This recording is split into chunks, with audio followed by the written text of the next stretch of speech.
You're listening to The Podcast. For grain merchandisers, by grain merchandisers. Join us in our good-humored attempt to serve as a voice of reason in an industry fraught with misconceptions and half-truths. And now, from deep in America's heartland, this is The Elevator's Cut. Welcome back to another episode of The Elevator's Cut. I am one of your hosts, Jason Wheeler. As you can see, I'm the other host, Roger Gaddis. And today we are in studio. That sounds so strange and wrong, doesn't it? So I'll say this. If you enjoy listening to the podcast, you probably don't want to go try and find this, but this is now on video, our podcast. So Randy has ushered us into the new world of 2025 of video. So we will be having this now. Yes, I agree. And so we apologize to everybody as always. And I just feel really bad for the people who's never seen us before, and then they're like, what a letdown. Mm-hmm. This is terrible. Like as a kid, you always listen to the radio. Can you mute video? And then you see what the people actually look like. You're like, what? You know. Face for radio or whatever. Never meet your heroes, right? That's right. Never watch them on a podcast video. Oh, please. So, anyways, we have our logo behind us. I mean, nice. I don't know. It's official. We're doing things, maybe. We've never done before. So we'll try to be more consistent, but of course we're not going to promise to absolutely not do anything timely. If you've listened very long, you know. We like to let people down a lot, and this is not going to stop anytime soon, but it might get less. Please don't establish expectations for us, and that's it. Yeah. So now we can get into Let's get into the podcast topics that you have so generously written down on the paper for us. I got so many things written that we're going to do. So what's happened lately, Roger? The zeitgeist? Since we've been gone. We like to delve. So, Randy, just so you know, we like to delve into the zeitgeist if you act if like you Randy's forgot. a brand new human that doesn't know well, what we do. haven't been talking to him much lately. But anyways, the zeitgeist of today is what? How futures really do. If they're up, they go up, they go down. Right now, they've been going up a good bit. So people are excited. And some people are very angry. There's always angry people. And the reason for that, Roger, is ignorance. Maybe. Yes. What about the people that are manipulating things? Tell me more of these manipulators. Yes. The grain mafia has been with us before even we were born, I'm sure. I think it's been a while. It's been out there, and they have been stealing. Coffee. Yes. They steal. So how are they stealing money from the farmer by making the market go up is my question. Well, see, you're looking at it the wrong way. Obviously. They're stealing because they're not allowing it to go up as much as it should.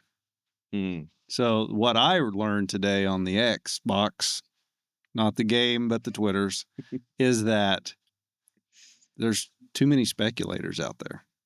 We just had a rally. It's been great, but it's been bad too. And what really needs to happen is only farmers should be able to trade futures because they would make it better. Explain, please. Right. So I've heard it said before that the reason the market is up, people will shrug their shoulders. And if they don't make a comment about, well, if I knew I'd be on an island somewhere, if they don't do that, which I don't know why people want to be on islands. A beach. Why not a ski slope? Yeah. Why not eating a nice burger somewhere? After Lots of things you could do. Having a good time. But people either say that or they say, hey, it's up, it's more buyers and sellers. I don't know how that work? even works. Maybe in theory. In theory. There's the catch-all, right? Because that's what I learned today was in theory, all these things should happen.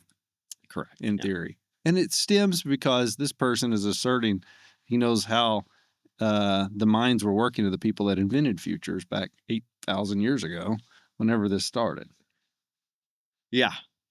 So in order, I will just say, just for clarity's sake, I know we're not always real Correct. Serious on this show.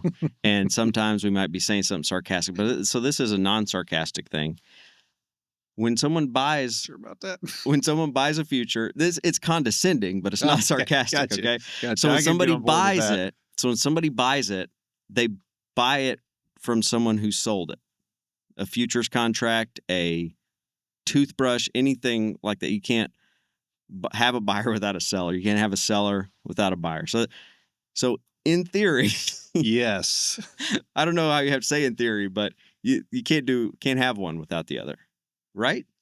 I think what people really mean to say is there's more people that want to buy than are sellers. Yes, the motivation, And that's behind called a it. live it up market. Yeah. But to say there's more buyers than sellers is complete insanity.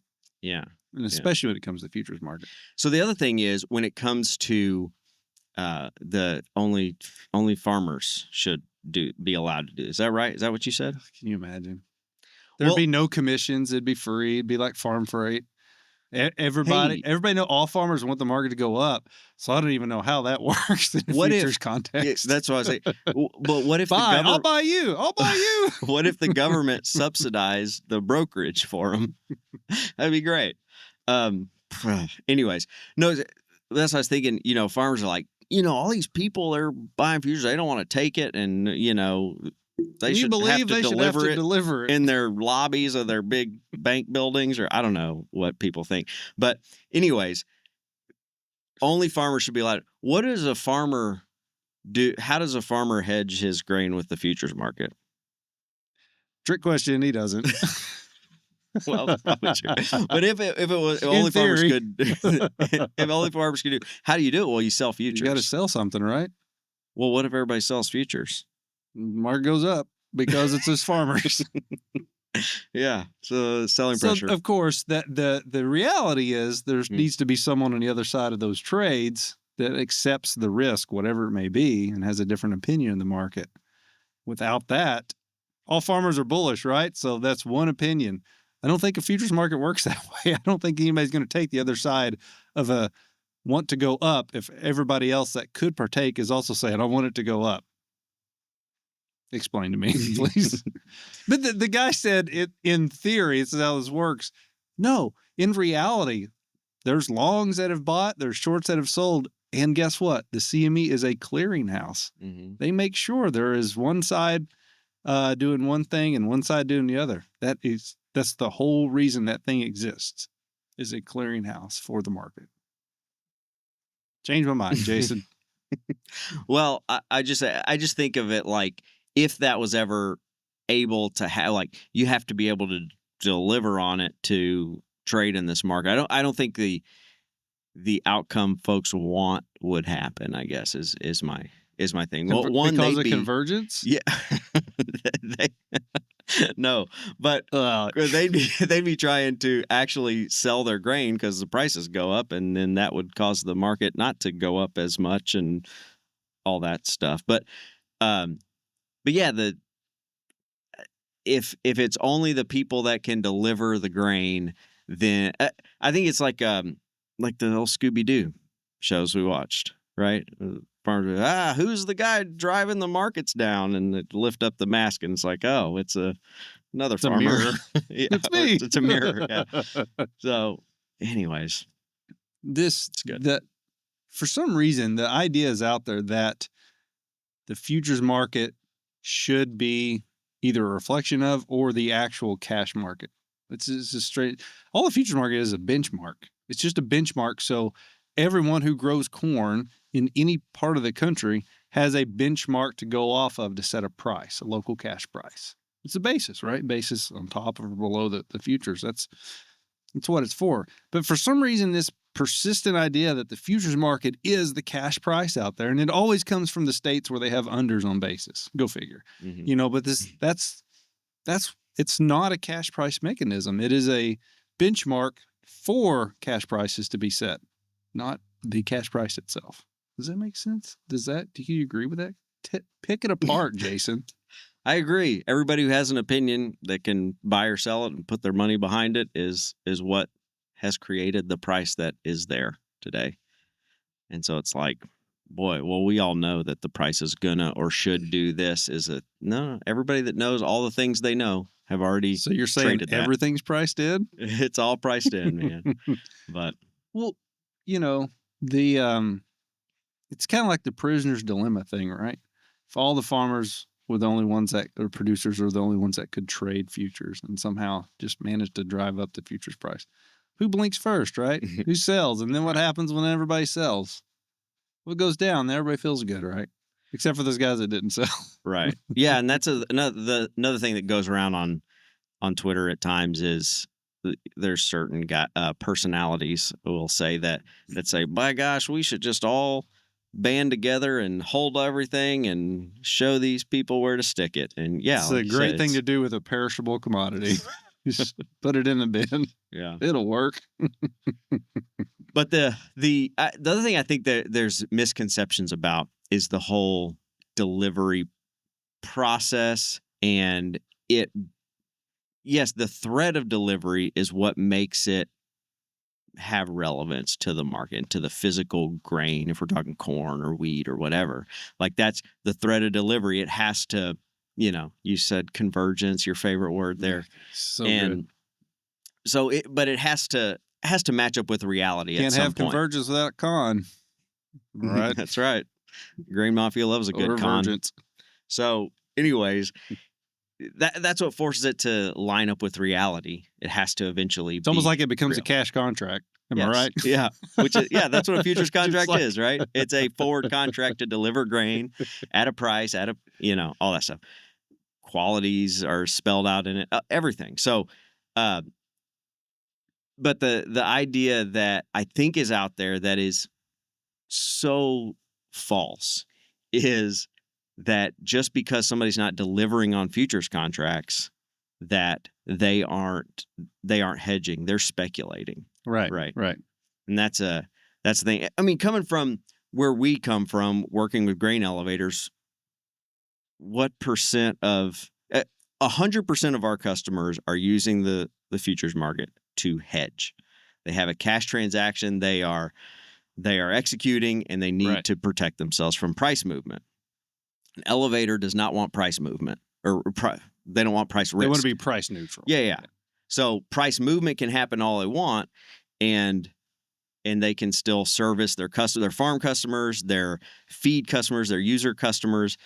They can service them both and their needs. They can buy it from the farmer when corn's $6 and sell it to a user when it's $4 and still be fine and make money. Hopefully. Agree. In theory, right? No, in reality. On this one. Yes.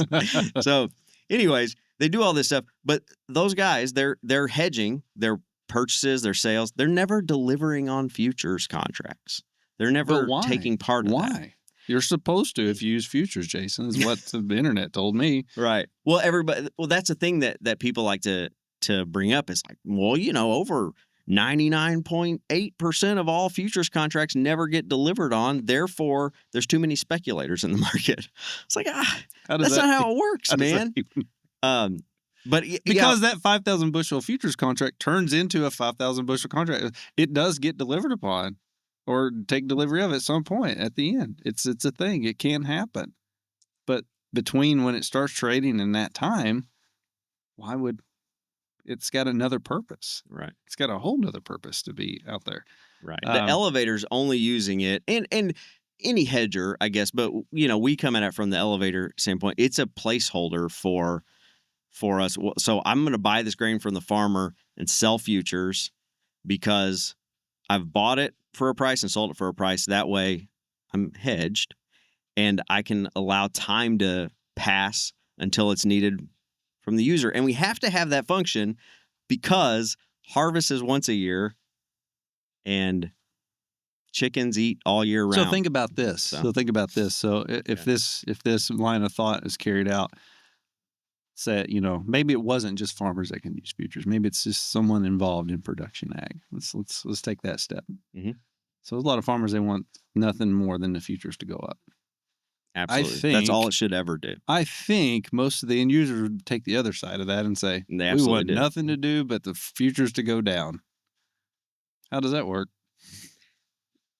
Yeah, not great. So it's funny. I mean, everybody is like, we have the farmer mentality, or we see that a lot. And it's like, we just got to get these prices to go up, and these farmers are getting killed out here, and we need government help probably. But we've learned we don't. Something's got to give, and all this stuff, and it has to go up because and all that. But that exact same mentality at working with grain elevators, what we know is that exact same mentality exists, just like you're saying, on the other side of the bushel.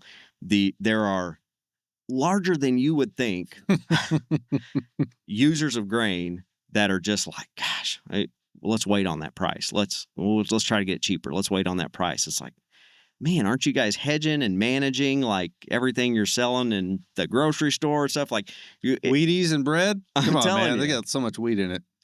You got to hedge that stuff. You would think that those guys would be a little more sophisticated than like, how much longer can we wait till we price this? Because I think it's going down. It's crazy. It's out there. And some big companies too, that you would not think has that take on things, but they do. So, it's like the farmer mentality, but on the corporate side, right? It's just, we got to wait and it's going to do this thing. People are always like, hey, you got to get like positive thoughts and vibes going, towards things. And people think that works for them. And I don't, I'm not here to, but anyways, you think of all these, large companies that are just thinking the opposite of the farmer. Like, this thing's got to go down. And at the same time, the farmer's like, there's no way this can go any lower. It has to go higher. There is a user of only corn. There was a mechanism in between that could facilitate both sides of an opinion. Yeah. And that was very liquid, and you could get in and out of as you want millions of times if needed, until you come to the conclusion that you were waiting for. That would be amazing. So here's the problem, Roger. Are you ready? Yeah, I'm all about it. All these guys are just doing it on paper. Do you ever think about that? Like paper cowboys, right? Yeah. They're just doing this on paper, which is crazy because I don't look, I've been involved in futures business for a decade now, and I haven't seen any paper. It's all beeps and bloops on screens. Yeah. There's no paper involved at all. So that we've just disproven that theory.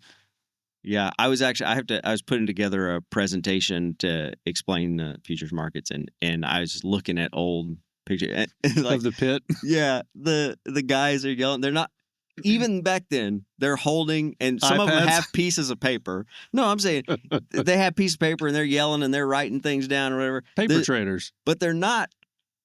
Those things are not futures contracts that they're holding. They're notes. I don't think anybody notepads. Everybody knows the real futures was on their fingers.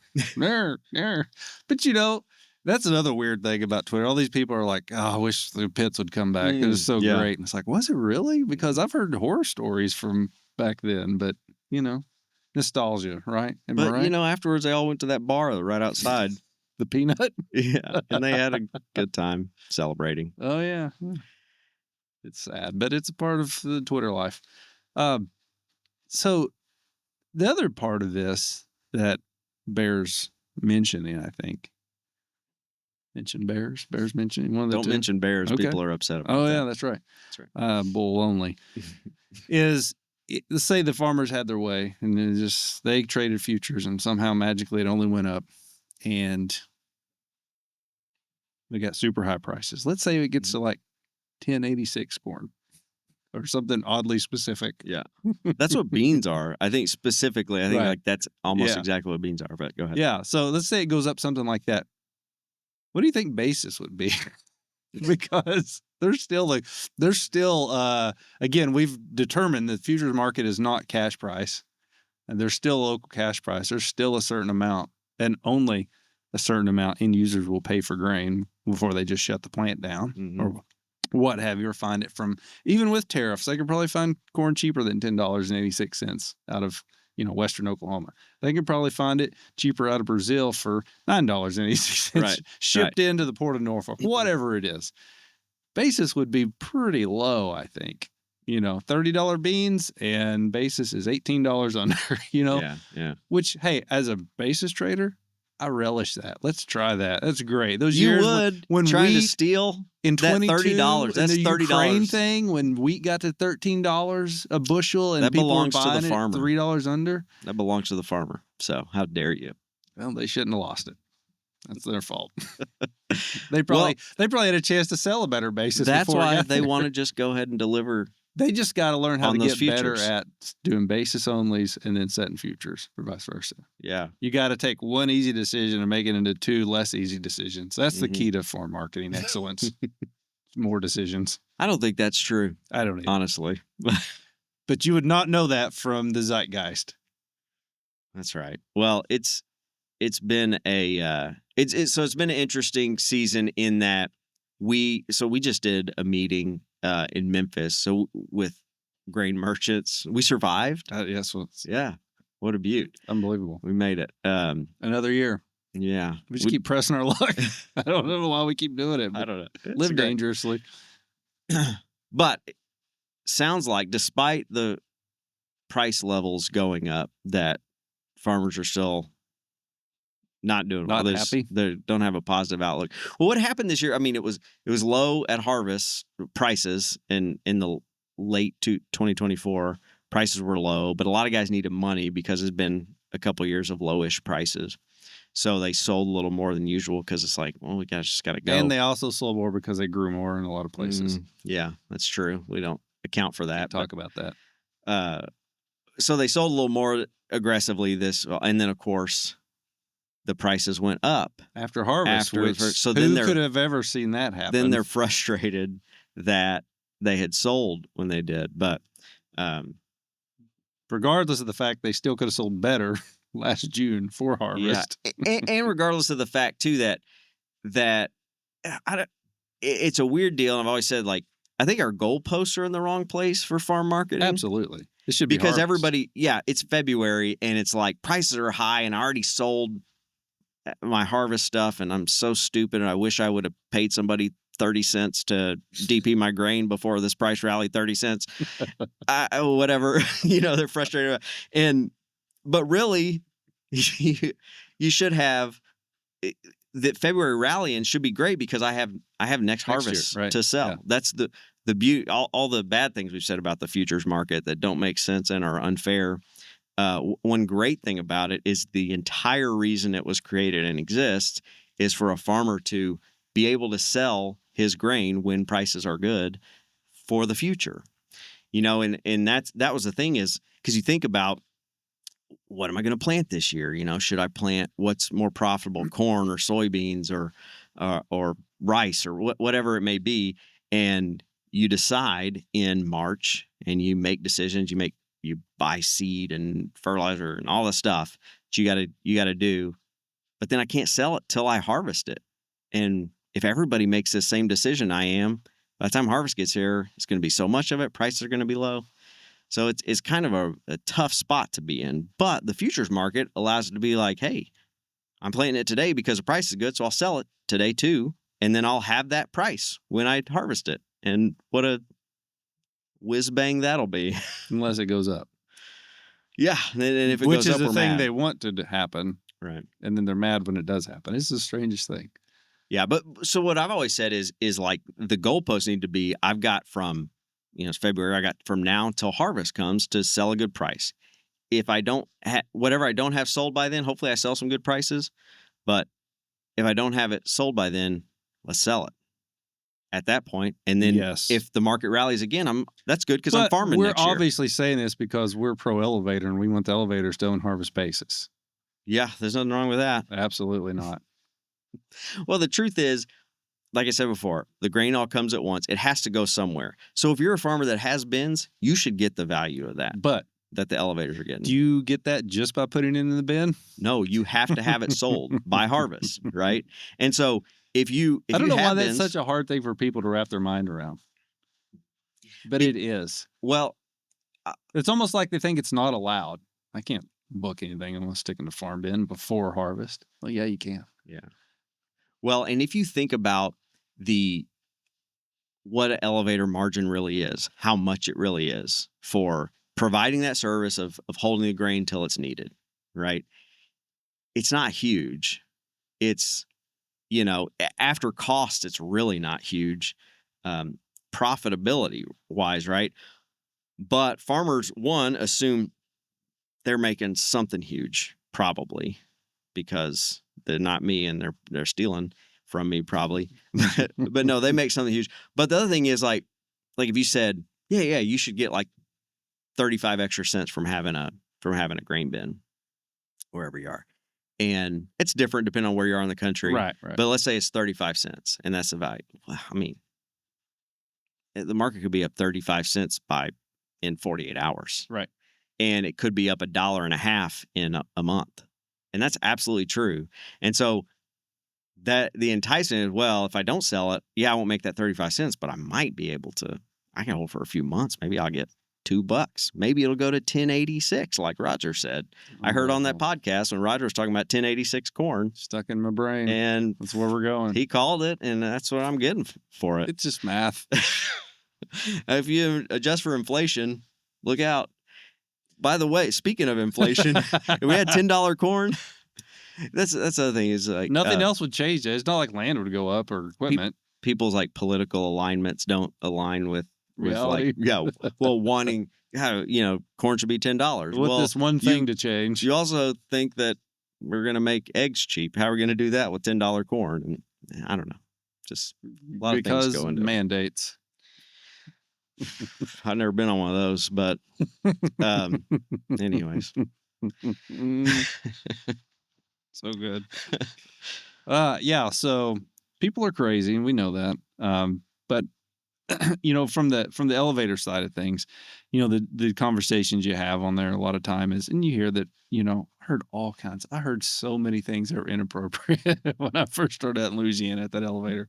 I mean, just the blame of the different people that were supposedly associated with the futures market in the big cities back east, even though it was north, but back east. This whole thing of all these people controlling stuff. I mean, it's really something. And today's version of that, I guess, is the funds, which is a big catch-all for some big entity I don't understand. But the funds are long or funds are short. Guess what? Someone's on the other side of those long and shorts, or they couldn't be long or short. It's a human thing. So if we shift over to like the elevator space, we kind of are like, what are they doing with the spreads? Why are they making the spreads do this and things like that? We in the grain merchandiser role, there is a boogeyman out there that people like to make. That if we knew more about that side of things or how that worked, we'd be like, oh, that's kind of silly. When in reality, just some really standard, simple practices for spread management pays off a whole lot more in the long run than trying to hit a home run. It's the same thing. All this stuff. It's control what you can control. Okay, you can be mad. Corn should be $10 a bushel. Well, it's not. So over here up and do something else. Over here in reality, let's figure out what to do with what's in front of us. So and same sort of thing with merchandisers and sometimes with basis. Basis shouldn't it be? Because we started here and it always improves 40 cents. Well, you started way too high this year, so no, you're not going to Every day, the decision comes down between two choices. You sell or you don't, or you buy or you don't, whatever side you're on. Mm-hmm. That's it. You either do the thing or you don't do the thing. That's it. Beyond that, it's all speculation. Right. Doesn't do you any good. Right. Well, and so this year we harvested what seemed like a big crop, came off fast. Very. Got big carry spreads. And we said, it has to be big carry spreads. This makes sense. And it's probably going to get even bigger because there was storage rate changes at the Board of Trade 7 years ago or whenever it was. And certain year a decade it's now. Like, it makes sense. Just wait, And a lot of guys said it before. People are trading this year should have traded last year. Well, so what happened was the spreads went away, and we're like, well, I didn't go completely away, but they didn't. They got less. They narrowed up a bit. They narrowed in, and so we got less of a carry. But we knew better because we had this big harvest. The spreads are wrong. So we just got to wait because they're going to have to go back out because we got so much corn. We grew so much corn this year. And the USDA says, hold my beer. And then it turns out all these people with all these opinions that put them into the market at all times throughout the days and months and everything. Well, it turns out, I guess the corn wasn't there. The spreads knew all along. the spread market, spread structure knew all along. Who controls the spreads? That's the kicker, right? Somebody. It's got to be obviously one person because it's all the bushels. Right. And it's in the deep state. Probably. In the shadow government. Is that deep seek? It's the Chinese thing? Maybe. But anyways, yeah, so that's what we've learned this year. We've learned lots this year, but on the merchandising side of things, we had carry spreads, not as good as we could have got at the beginning, but there's still some carry left. And so we were meeting with merchandisers we're on video now. And you just completely ruined it. Like, when we're just a couple of guys talking in the office, The Yeti. We just say no big deal, but now that's there. Anyways, you're talking about it's made it a big deal now. Hey man, content's content. Note, you Randy. Know what I mean? Clip that. So yes. Anyways, no. So we're talking with merchandisers about the spread structure and how things have gone. And if you look at the basis charts, and it was true there, and it's true a lot of places. Basis charts with spreads. That's right. Too many of you, some of you watching right now, know who you are. Please put spreads in your basis charts. PSA we're not over. joking. No, we're not. We It's joke terrible. around a lot, but that is not a joke. Such an abomination. Anyway, yeah, put spreads proceed. in there. Yeah, it's like, anyways, it's like ordering a dry chicken sandwich. Put some spread on that thing. I don't know. Listen, Roger, we're hanging in there like hair on a biscuit here. And so inappropriate. Anyway, so the market structure is at a carry. There's not a ton left, but March, May is pretty good. It works. It's paying more than interest, right? And May, July is a little tighter. But anyways, what we can see in the basis charts that have spreads on them is basis has kind of reached its potential, which is nice. Yeah, outside of transition, right? Which means, it's not an ideology. It is the fact that we run out of grain at some point and the market gets a little antsy until new crop gets here. Right. That's the transition period. And things can go wonky, and they do. Some years to the downside, a lot of years to the upside. No one hangs on to a bunch of grain out there outside of farmers anyway. So it's not a big deal for merchandisers. Yeah. July SEP's inverted. And so that tells us, hey, it's going to be it's going to be a tight summer as far as supplies go. 30-something cents. It's pretty decent inversion. So like you said, that's a good indication of what the market's thinking for the summertime. Yeah.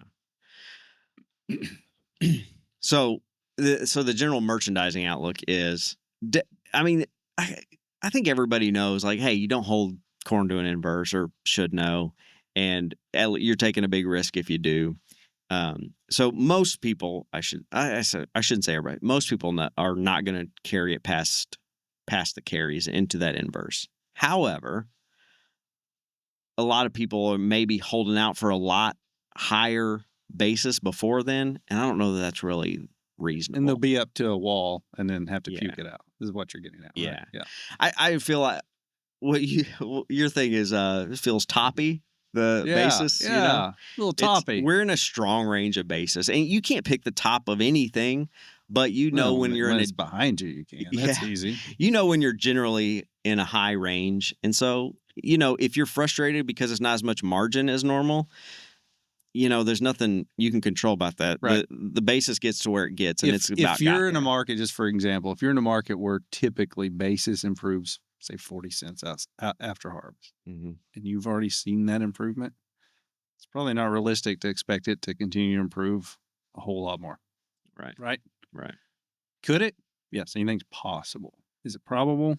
I wouldn't hang my profitability of the elevator on it to carry this stuff out another 5 months just to have hopefully tread water at best, waiting on some kind of Mayday bid or something. I don't know. And there's parts of the country where you may see that. Yeah. But even in those parts, people aren't going to carry a bulk of their stuff out there into that transition period to sell this stuff for one reason.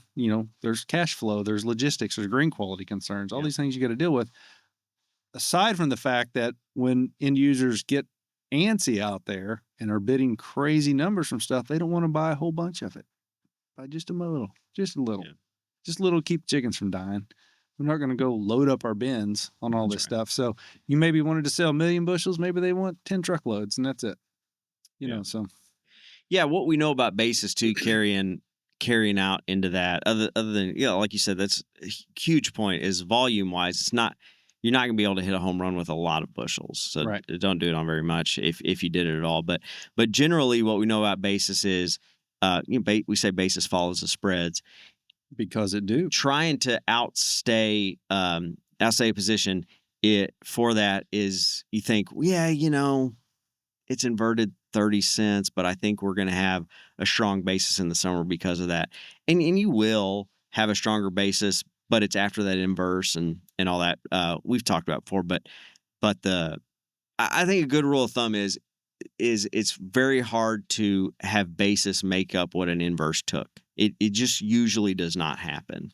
And if it does, it's so short-lived, like you said, you can't even hardly hit it. And at best, you're coming out even, right? Because, you know, we saw that a few years ago in the inversions where the end users would pay, you know, essentially the inversion, but not anymore on the basis, you know, when it comes to the adjustment. So it was flat. It was a flat line over at best. Yeah. So you didn't lose money, but it paid you no more to wait out there to get at it. So, and I talked to a guy that understands that concept and and get to thinking, well, yeah, that's true, and I know that I probably shouldn't do that, but I feel like that inverse, if it's 30 cents now, those things tend to grow a lot of times, and maybe it goes and inverts 80 cents. So what if I go ahead and put my position out there now and wait, and then the basis will reward me if it inverts 80 cents, but I got it at 30 and all that stuff. And the more you talk about it, it's like, yeah, that's true if you did that, but what you're trading, I said, why would you do that with your bushels though? Right. It's a spread trade. When it at its core, I think the spread's going to go different. It's a spec position on the spread. Is speculating on the spread, which if you want to do, fine, you understand that risk and you want to do it with real physical, but unless you're the guy on Twitter that says you should have physical. bushels. You got to have those are paper traders. That's the other thing. It's like if people said you got to have the physical bushels to trade, you know, no farmers could forward contract anything. Because they don't have. Well, I'll tell you what, a lot of them believe that. They don't. They won't forward contract. They can't because it's on the plant. They don't have it yet. So. They also shouldn't buy subsidized crop insurance because crop insurance is created so that they could do that. Right. Hey, you already paid for it. You might as well use it, right? It's just like a blinker in your car. But you know, so many people don't. Yeah. Yeah, take that home. If you're not forward contracting and you've bought crop insurance, you're wasting your money. You absolutely are. And the taxpayers' money. Yeah, you're wasting my money too at that point. You don't waste taxpayer money. We've learned anything Doge this week. will come for you. So if you're not forward contracting and you're buying crop insurance, Leon will show up. I'm telling on like, you. Look, I'm gonna DM him and and his cadre of 23-year-olds. we're gonna go after you guys that aren't using your crop insurance. It's fraud. It's hey, just who plain knew and simple. We'd get here. I kind of did. I kind of figured it would end up here. Unbelievable. In the gutter as usual. Well, I can always count on you. All right. Well, we've exhausted my entire list of lights is burning in my face. So this is going to take some time to get used to, right? I mean, we're used to staring at each other, but to know there's a third thing here now to deal with. Yeah, and Randy. Yeah, telling us. So Randy says this stuff's going to work great.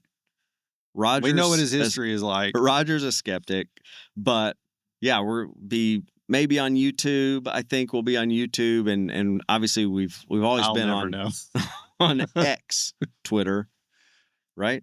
Is it X or not Twitter? X? It's still the Twitter. Yeah, Roger's how old you are. Roger's our in studio boomer, helping us out with Twitter. Don't bring up that Excel either, please. Yes. Out. All right. That's it, man. We enjoyed it. We'll catch you guys next time. Probably. Later.